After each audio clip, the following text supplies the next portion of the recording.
I took the exact same week, end of summer, same family of four, and priced it three completely different ways. Same dates, same kids, totally different vacations. Here's exactly what changes at each price point, and which one might actually make sense for your family.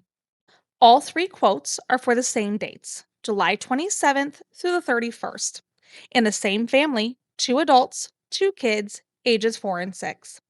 One honest note before we start: the value tier quote is actually a shorter trip. I dropped the nights to keep it under 2,000. So it's not quite apples to apples on length. I'll flag that again when we get there. Everything else, ticket type, resort category, is a true comparison. This is the value resort. Two park days, and this trip actually is a day shorter than the other two to keep it under 2,000. Total comes out to about 1950. Here's what's not included in this tier: no dining plan and no memory maker photo pass.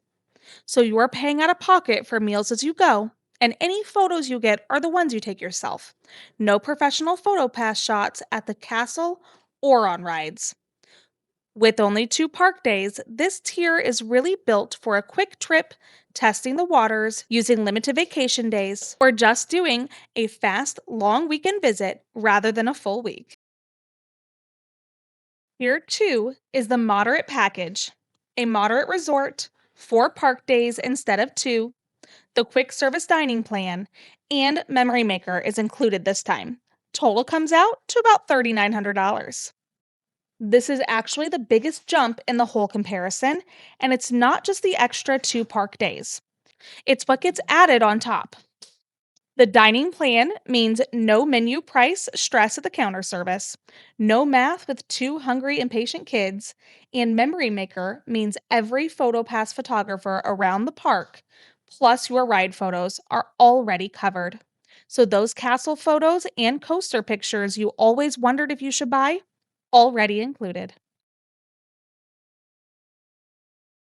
Tier 3 is Deluxe. A deluxe villa, same 4 park days as the moderate tier, Memory Maker included again, but now the dining plan upgrades to full table service. Total around $5,700. So notice what's actually different here versus moderate. Same number of park days, same Memory Maker. The jump is really about the villa style room and the dining plan going from quick service to sit down table service meals. That's a completely different pace of eating. Real menus, character dining experiences, a server instead of a counter. For some families, that's worth the jump. For others, especially with younger kids who don't sit still for a full sit down meal, it might not be.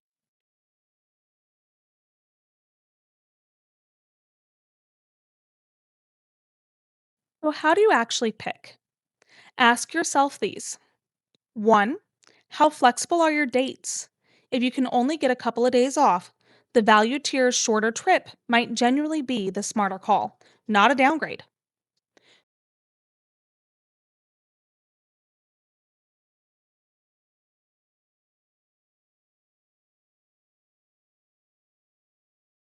2. Do picky eaters or big appetites make a dining plan worth it at all?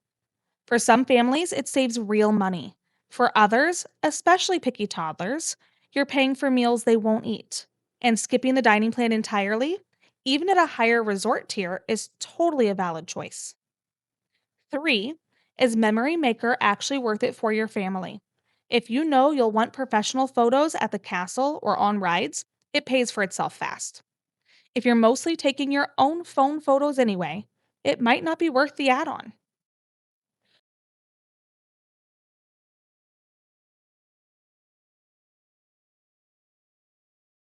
4. Quick service or sit down. This is really a pace of eating question. Quick service keeps you moving through the parks. Sit down means real breakfast, real menus, but also means reservations and time away from rides. Neither is wrong. It depends on your family's rhythm. If you want me to run this same kind of comparison for your dates and your family size, that's literally what I do as a Disney travel agent. And it costs you nothing. Links in the description.